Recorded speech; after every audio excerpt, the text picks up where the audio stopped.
and welcome to my vlog.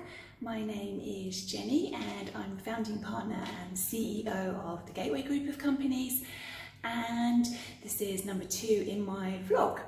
So I thought I would start this morning. It's early on a Saturday morning. I have literally got no makeup on my face, my hair hasn't been done yet, but we have Workmen in at the moment because we've just had the kitchen ripped out in our villa and we're in the process of having a new one fitted. So our house is in chaos at the moment. There is dust and brick dust and sort of smooth sandy dust absolutely everywhere at the moment. We've had to sort of really move the way that we're living and working at the moment. Hopefully this is only going to be for 2 weeks.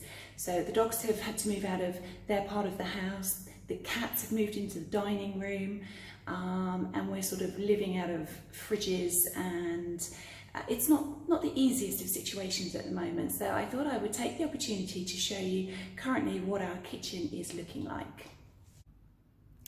So this is the kitchen. We've actually just had a new door put on, and this is going to have a frosting put over it so that you can't see through it, and it's gonna crash. And we currently have a beautiful big hole in the wall for our window. So it was a massive window before. You can sort of just make out the shape at the top there, but we've had that filled in to make a smaller window. And it's currently sort of mid to late 40 degrees C here at the moment, so you can imagine just how hot this room is. They've taken out the AC yesterday, and I think the new one is going to be delivered tomorrow or Monday, so possibly got a couple more days with a hole in the wall, which at this time of year isn't the best. So I'm currently working in a different room in the house. We do have a home office set up here, but unfortunately the AC has broken in there at the moment. So I've been usually working in our dining room and Nathan's been working in another room, but at the moment he is currently participating in a webinar for British companies in the energy sector who are finding out about setting up and doing business in the UAE. And so I've come out of the dining room where he is participating in the webinar, and I've come into another room which we don't actually really use very often, but it's really nice because I'm sitting in here with my pets, and on the sofa next to me is this gorgeous fella. I would say small man, but he's not. He's an absolutely huge Great Dane, but fast asleep and totally ignoring what I'm up to. But whilst Nathan's on the webinar, I thought it would be quite a good opportunity to have a quick catch up of some emails that I've seen over the last couple of days from technically companies who would be our competitors, and to just describe to you very briefly how misleading those emails are. So these are standard sort of marketing emails that companies would send out, and the first one that I saw was from a company offering free local sponsorship for new licenses, but they were promoting the e-trader license in Dubai.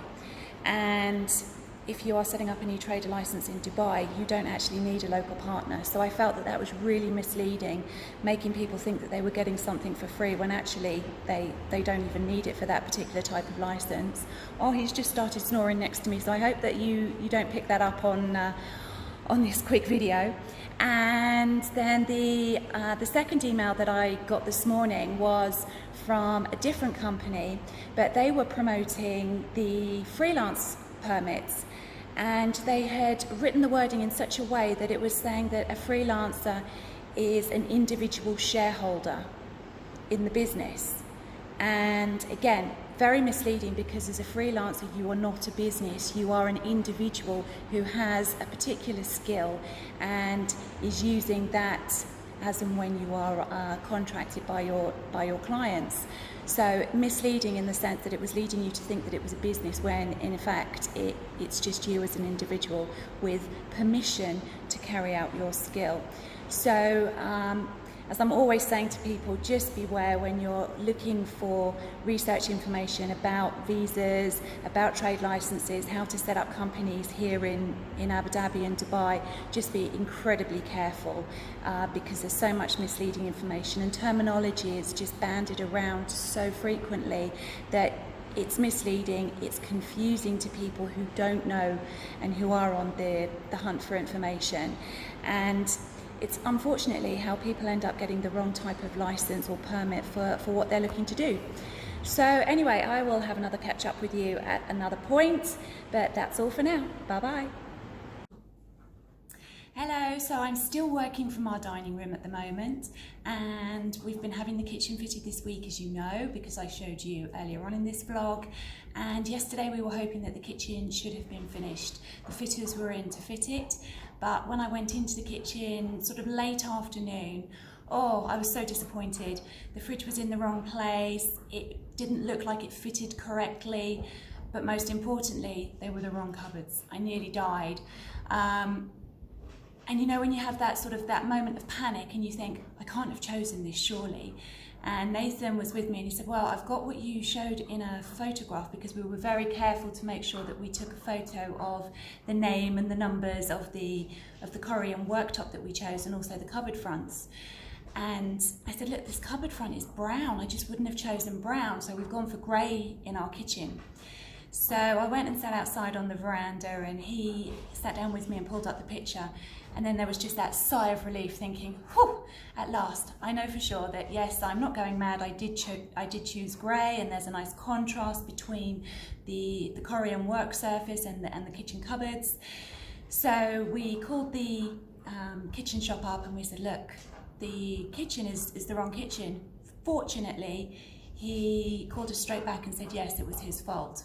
So at least we know that we are getting the right kitchen, but it just means that for now we are still living all over the place, and we don't really have a kitchen to use. The kitchen fitters are back this morning. They didn't leave till 10:30 last night, and it still wasn't fitted. And they've basically said to us, carry on, use the kitchen once we've finished fitting it, and then as soon as the new panels are ready, then we'll exchange them for you. So it's on its way, but it's not quite there yet. So last night we ordered a couple of pizzas in, and after an hour and 40 minutes they eventually arrived. Usually they arrive in about 20, but they arrived stone cold, so we had to reject them. So it wasn't a great evening yesterday. And then in the middle of the night, one of our dogs, who has epilepsy, she had a seizure. So then that kept me up during the night with her, because I have to make sure that I exercise her after she's had the seizure, because I get her out of the house so that she doesn't walk around bumping into everything. So I was walking around the garden with her, keeping the other dogs away from her. So I was quite glad to get up this morning and start a fresh new day. And so today I am working on back-end bits for one of my websites.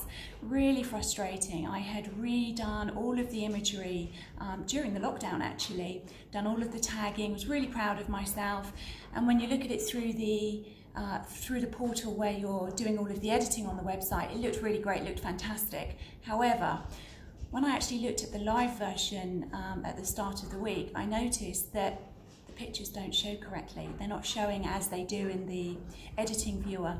So I'm having to repeat that whole exercise, which is frustrating, but unfortunately it's just one of those things. So a little bit of frustration at the moment, but as with any entrepreneur, you've got to keep going, and these things just are part and parcel of doing business, unfortunately. But I must admit, I did feel the frustration yesterday when I sat out on the veranda. Going back to talking about my kitchen now, sorry, I'm jumping around a little bit. I thought we've just spent a lot of money on having, not our dream kitchen, because the kitchen is very, very tiny in our house, but we spent a lot of money on having a new kitchen fitted, and I really wasn't happy. And before we knew that the kitchen fitting company admitted that it was their fault, I had that sort of sensation that I don't even want to cook in there, I don't want anything to do with it. I had nice visions in my mind of me having a go at cooking, because I don't usually cook, Nathan usually cooks, putting some nice sort of decorative pieces in it, just to make it a really nice kitchen as part of our house. And then I said to Nathan, whether we have to pay for it or not, I am having that kitchen ripped out and the correct cupboard fronts put in. It was just something that I really couldn't live with. I felt so upset about it. So I know that it's really frustrating when you get that feeling that you've put an investment into something and it's not what you're wanting. Fortunately, ours is going to be resolved. It just means that we've got to live a bit more upside down for a few more days. And yesterday I helped a lady out who's looking to set up a business in Dubai, and she's looking to set up a online trading business. And she had gone to two of the larger company formation specialists in Dubai, and basically she was saying, I've been given two quotes, but they are totally different. And she had posted into a Facebook group saying her situation, and she was concerned that if she went for the cheaper option, was she going to be hit with hidden costs, or was the higher option overcharging her? So I reached out to her in a private message and I said, look, I do this for a living, so I'm very happy to guide you. So I asked her a few questions about really what it was that she was looking to do, so that I could then have a think about what are the actual costs that are involved in it, and then revert back to her. And it turns out through having the conversation with her, the cheaper company had charged almost 50% less than the higher feed company. So I didn't offer our services at all. I said that I would merely sort of give her some guidance on the actual quotes that she had been given. So I don't know the companies that quoted. I just saw the breakdowns that they had given her as to what was included within their quotes. So I could guide her on the lower priced one, and I said, look, you just need to be aware of, does it include a power of attorney that you're going to need, or are they going to charge you extra for that at the end? And with the higher priced option, I did think that was very much on the high side.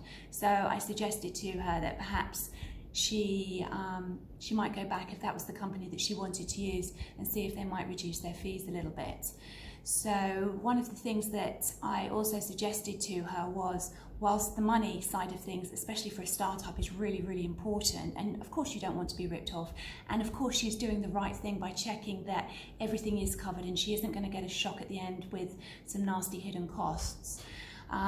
But it's also, when you're going to need a local sponsor like she was going to need, that the relationship is really important. So I said, make sure that is part of your decision-making process, because you need to feel that you have a good, trustworthy and reliable relationship there, because having a local sponsor is a bit like being in a marriage. When you start off, everything's rosy and it's all great. But if something goes wrong and the relationship breaks down, then it really does become a bit like a divorce, and it can become really expensive and take a lot of time, and also distract you from your business just trying to get out of that agreement. And I said to her, we had just completed a share transfer last week, and that particular company was a large multinational based in Europe, and they had been trying to get out of their previous agreement with their service agent in this particular instance, and it had gone through the courts, and it was a 3-year process. So can you imagine the amount of time that had been spent on that, and how they really could have used that time focusing and developing their business here?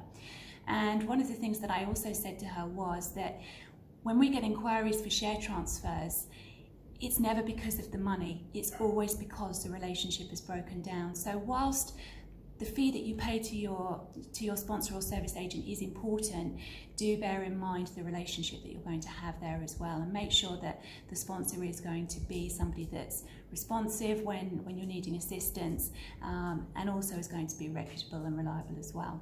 So I'm going to leave my blog there for this week. I hope that you've enjoyed it. I hope it's been insightful, and you've got to learn a little bit about me, a little bit more about what's been going on in terms of business this week, and some of the problems and how we suggest people work around these things. And if you would like to continue to see my videos, then please hit the subscribe button. If you've enjoyed it, please hit the thumbs up button, and please feel free to share it with anyone that you think might be interested in how we live and work in Abu Dhabi and Dubai here in the United Arab Emirates. So thank you very much for watching, and see you next time. Bye.